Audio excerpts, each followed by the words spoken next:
আসসালামু আলাইকুম গাইস, সবাই কেমন আছো? আশা করি আলহামদুলিল্লাহ সবাই অনেক অনেক ভালো আছো। আজকে কালকে ডাক্তার দেখায় আসছি। তোমরা সবাই জানো আমি আমার কালকের ব্লগে বলছি যে আমি ডাক্তারের কাছে আসছি। নিজের শরীর নিয়ে নিজেরই মন খারাপ থাকে, কি বলবো তোমাদের। আজকে বিয়ের 14 বছর হয়েছে। 14 বছরে 2টা দিনও আমি সুস্থ থাকি না, সারাটা বছরই আমি অসুস্থ থাকি। তো এই জন্য আমার মন খারাপ থাকে সব সময়। কিন্তু আজকে হাজব্যান্ডের সাথে কথা বলে কিন্তু মনটা আরও হয়ে গেল।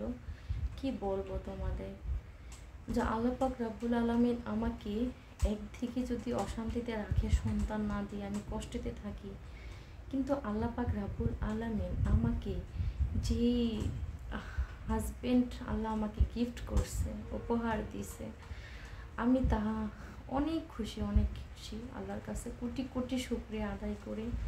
কে কার হাজব্যান্ডে কতটুকু ভালোবাসে সেটা আমি জানি না, কিন্তু আমি তাকে অনেক অনেক ভালোবাসি, সেও আমাকে অনেক ভালোবাসে। আজকে 14 বছর ধরে সে কিন্তু খুব, যারা প্রবাসে থাকে তারা বুঝতে পারবে যে প্রবাসে থেকে টাকা ইনকাম করাটা কতটা কষ্টকর, কতটা কষ্ট হয় একটা লোকের টাকা ইনকাম করতে।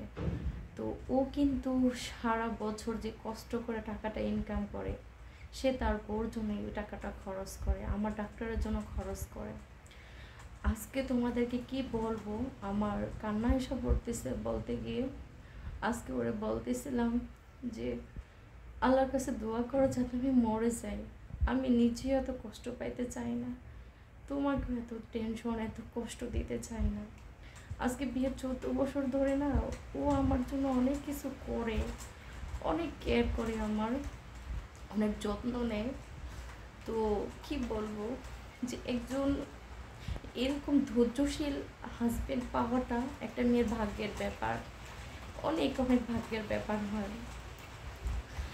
মানে বলার ভাষায় প্রকাশ করতে পারবো না যে ও আমার কতটুকু কেয়ার করে। ও আমার জন্য লাখ লাখ টাকা খরচ করে, প্রতি মাসে অনেক টাকা খরচ হয় আমার পিছনে। তাও কিন্তু ও কখনো আমাকে বলে না যে আমার জন্য এত টাকা খরচ হয়েছে। তো ও নিজের শুধু কিছু টাকা, মানে যে টাকাটা শুধু ওর হাত খরচের রাইখা, বাকি টাকাগুলো ও আমার কাছে পাঠায় দেয় যাতে আমি ভালো চিকিৎসা নিতে পারি, ওষুধ খাইতে পারি, ভালো খাওয়া দাওয়া করতে পারি। তো আমার মাঝে মাঝে খুব কষ্ট হয়, তোমাদেরকে কি বলবো, যে আল্লাহ কেন আমাকে এত কষ্ট দেয়। আমার হাজব্যান্ড আর আমি তো চাই শুধু একটা সন্তান, যাতে আল্লাহ পাক রব্বুল আলামিন আমাদেরকে একটা সন্তান দান করে, আমাদের ভালোবাসার একটা ফুল যেন আল্লাহ ফুটায়। তো ও আমাকে কখনো কষ্ট দেয় না, কোনো কিছু দিও না। নিচে আমি, আমার ওয়েটটা ডাক্তার বলে একটু বেশি, তো আমি সব সময় আমি একটু কম খাই যাতে আমার ওয়েটটা কম হয়। কিন্তু তারপর আমার হাজব্যান্ড এটা বলে নাই কখনো আমাকে যে তোমার ওয়েট কমাইতে হবে, এটা করতে হবে, সেটা করতে হবে। কিন্তু মাঝে মাঝে খুবই কষ্ট হয় যে ও আমাকে অনেক ভালোবাসে, তারপরে আল্লাহ কেন আমাদেরকে একটা সন্তান দেয় না।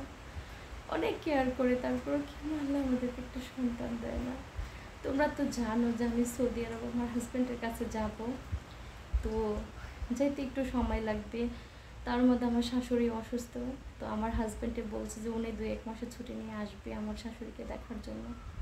ওনারও তো একটা ছেলে, 7টা মেয়ের পরে একটা ছেলে হয়েছে, ওনারও দেখার অধিকার আছে। তো এজন্য সব ছেলের বোরা তো আর ভাই খারাপ হয় না, শ্বশুর বাড়ির মানুষ যদি কষ্ট দেয় তারপরেও আমার হাজব্যান্ড এটা আমাকে বুঝাইয়া দিছে যে আমার কষ্ট দেওয়া উচিত না। তা আমিও চাই যে আমিও ওনাদেরকে কষ্ট দেব না। তো তোমরা সবাই আমার জন্য, আমার হাজব্যান্ডের জন্য দোয়া করো। আল্লাহ পাক রব্বুল আলামিন যাতে আমি স্থির হই, আমার হাজব্যান্ডের জন্য সব সময় দোয়া করি, নামাজ পড়ে আল্লাহ যাতে তাকে সুস্থ রাখে, ভালো রাখে, তার মনের আশা, তার সন্তানের আশা যেন পূর্ণ করে। তোমরা আমাদের জন্য দোয়া করো। তো ডাক্তার আবার আমাকে 3 মাসের ওষুধ দিছে, 3 মাসের আবার ওষুধ খেয়ে আবার ডাক্তারের কাছে যাব। তো সবাই আমার জন্য দোয়া করো, সুস্থ থেকো, ভালো থেকো, আল্লাহ হাফিজ।